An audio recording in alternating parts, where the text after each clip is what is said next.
Hello and welcome to the Craft Beer Corner. For today's beer review, we're jumping into a new beer from Junkyard Brewing Company. This specifically is a New England style triple IPA called Australian Cheat Codes. Junkyard Brewing Company is based in Moorhead, Minnesota. We've had a few of their beers. This one's brand new to me. So Australian Cheat Codes, the name, kind of interesting. Well, they tell you their hop bill on the side, and they call what they're terming their Australian cheat hops. So it's an all Australian hop variety blend in this beer, and that is Vic Secret, Galaxy, and Enigma. So we've got a big triple IPA, New England style, with some big high alpha acid content hops involved.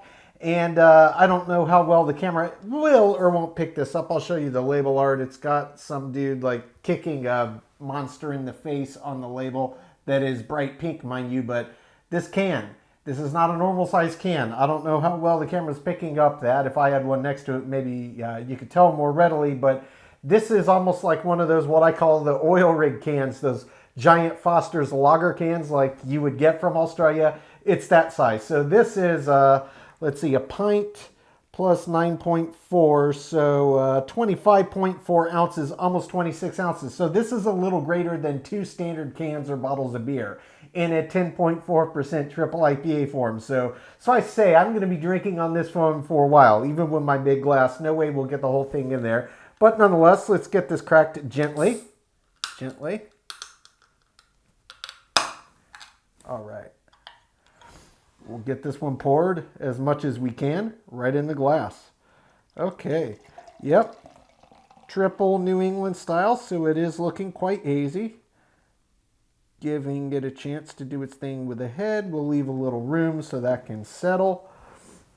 Visually, it is quite hazy. It is a triple. It's quite hazy, and it is that quintessential color that I look for in an IPA, that true bright golden yellow hue with just a touch of orange in there. This is clearly a big beer. It's got a big aroma. I can smell it from here. So visually, it looks right. The head, it did a marvelous job. So let's just get right up over this one and give a good sniff. Yeah, this smells like an absolute glass of juice. It's a mix of kind of orange and tropical, a little bit of pineapple, a little bit of papaya. That's the major aromas I'm getting out of there. Even just a touch of kiwi. Yeah, smells quite nice. And there is a little bit of passion fruit. So it's very clearly built on this New England format where there's big fruity, juicy aromas, typically flavors as well. Obviously, these are some higher alpha acid content hops, so we'll have to see when we get in how big of a bitter kick it's got, if they extracted a ton of those acids into the boil or not. But it looks great. It smells absolutely amazing. So messing the beer aside, let's just jump right in.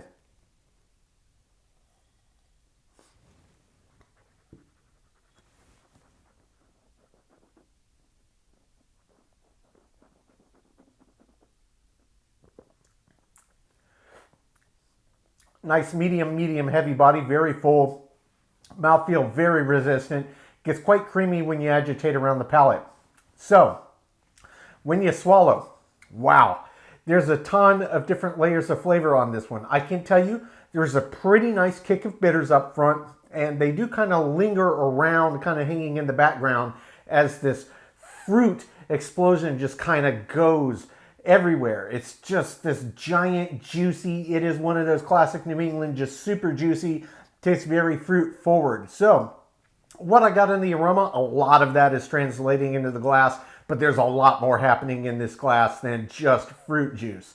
Yeah, there is this very citrus flavor. Tastes like a mix of grapefruit and orange juice if you were to blend them together. I didn't pick up grapefruit aromas, but I'm getting the flavor in the actual flavor of the beer. In terms of tropical, there was kind of pineapple, passion fruit, papaya, a little bit of kiwi, maybe even a suggestion of mango has actually made it into the glass. But in terms of what the aromas made it in there, yeah, it's like it's almost like a tropical fruit punch. So pretty much what you smell on this beer actually does translate into flavor profile in the glass. It's very, very nice. It's got a big burst of just this ripe, fresh fruit juice. that kind of rushes, in tandem with a nice kick of bitters. The bitters themselves, very interesting in this one. There's a really strong, intense earthiness about them, almost like the most earthy hop you could think of, like coupled with like a truffle-like quality. It tastes of the earth. That's the profile getting in here. There's also a nice kick of resinous kind of tar-like. I don't want to say it tastes exactly like pine, but it's very resiny. So the dominant kind of bitter forward side of the hop bill is coming through very earthy and resinous, whereas the fruit side is coming in like a tropical fruit punch. And together it's absolutely delicious, and it adds this multi-layered effect, and they keep kind of blending and moving in and out of each other. Big beer, absolutely delicious. I'm going to jump in for a second sip here. I'm going to let the flavors intensify on second sip. Think about any other key notes I might have missed, and then we'll discover this finish as well. There was a lot to think about. I need a second sip.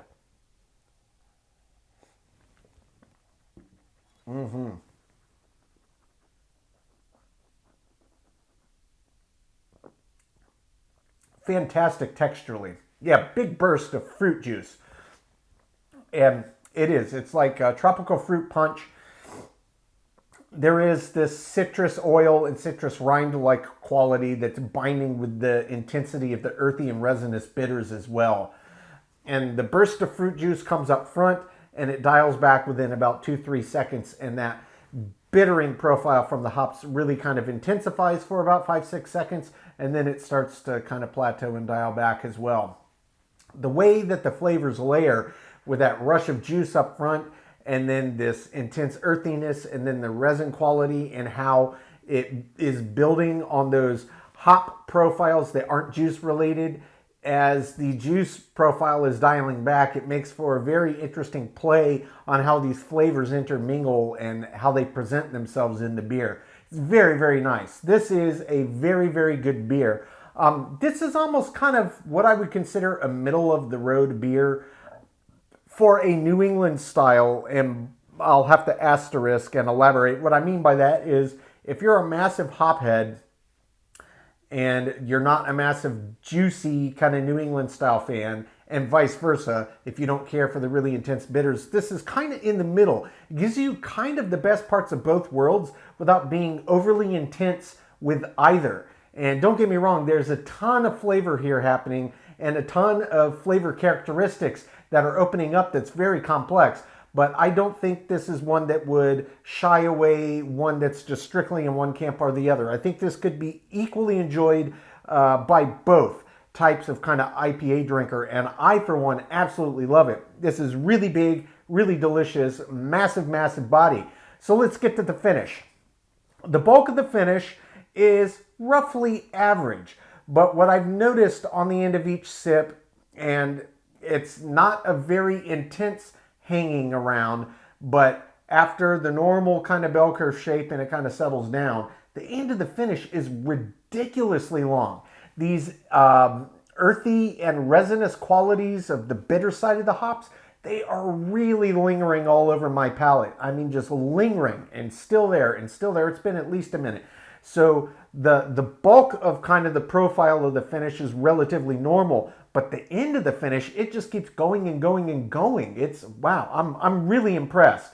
This is a seriously, seriously good triple. I got plenty of this to enjoy for many hours here, so I'm going to take my time. I'm going to sip on this one, come up with my scores.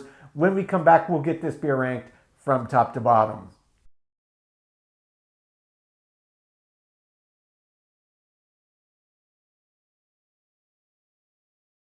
All right, now that we've gotten to enjoy this beer, we're going to get it ranked. So again, this was Junkyard Brewing Company's Australian Cheat Codes, a New England triple IPA clocking in at 10.4% ABV. This one was brewed with an all-Australian hop bill, Vic Secret, Galaxy, and Enigma. Junkyard Brewing Company is based in Moorhead, Minnesota.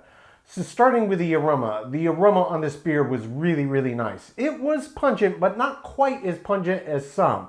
I did have to get a fair bit closer to it, but when I did, I could really start to smell all of the layers of complexity that went into this beer. Overall, it's fantastic. Aroma gets a 9 out of 10. For the taste The taste on this was phenomenal, and honestly, I absolutely loved it. It packed so many different flavor aspects and kind of an interesting way that I really wasn't expecting, but I think it really, really worked. So yeah, you can have more hop forward New England style IPAs. This was a true hazy, but this was one of the more bitter forward ones.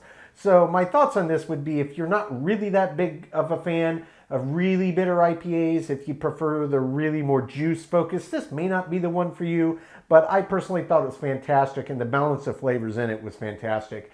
Taste, I gave a 10 out of 10. For the body on this beer was huge, way bigger than what a 10.4 would typically clock in, but it felt appropriate. Again, this is a New England, a hazy. They tend to be a little heavier. This was exactly that. Body gets a 10 out of 10. For the mouthfeel worked perfectly in tandem with the body. There was a boatload of resistance. This was a very, very viscous beer, and it matched that nice heavy body. Mouthfeel gets a 10 out of 10. For the finish on this was exceptionally long for a New England style. Really, again, this comes down primarily to the intensity of the bitters in this, and it had a lot of different layers of bitters. And yeah, the big bright burst of fruit and juice, that was also intense, but it dialed back relatively quickly by comparison. There were very, very long lingering bitters on the back of this, well over a minute on each sip. Finish does get a perfect 10 out of 10. For the head and retention, this one did a tremendous job. In my experience, most New England styles do. This was no exception, exactly as expected. It gets a 10 out of 10. For the appearance on this was exactly what I expect on a hazy. It was very occluded, very, very hazy indeed, and the exact right color for an IPA. Appearance gets a 10 out of 10. For the balance on this I absolutely loved. They used 3 big hops, and they clearly used them in different stages to pull out aromatics, as well as juice and fruit kind of flavor compounds, as well as enough alphas to let the bitters have their own qualities come through. That's exactly how to do it. This was just exceptionally well balanced. Absolutely loved it. Balance gets a 10 out of 10. For the feeling and the intangible, subjectively, I loved this beer. I drink a lot of IPAs, a lot of New Englands. Most of the time, I still prefer West Coast, but this was one of those New England style, yeah, big and hazy, very juicy, but nice kick of bitters. I absolutely loved it. Feeling in the intangible gets a 10 out of 10. Finally, as an example of the style, frankly, this beer cleaned it in all but one category. It does get top marks. Example of the style gets a 10 out of 10, which brings the total score on Junkyard Brewing Company's Australian cheat codes to a 99 out of 100. This is just about New England style IPA perfection for me, and in a triple form at that. I was really impressed doubly, because not only was it a hazy, it was a hazy triple. Typically when you get into the higher ABVs, they have to add more malts, and that tends to kind of balance and counterbalance out the bitters. But they did a great thing with this beer. I think they absolutely nailed it. I am a huge, huge fan. Folks, that's today's review. As always, I do sincerely appreciate you tuning in today. Please don't forget to like, comment, and subscribe. And if you want to stay in the loop when our videos go live, just turn on the notifications, click that bell icon. It is right next to the subscribe button. Until next time, keep it beer, keep it craft. We'll see you on the next one. Cheers.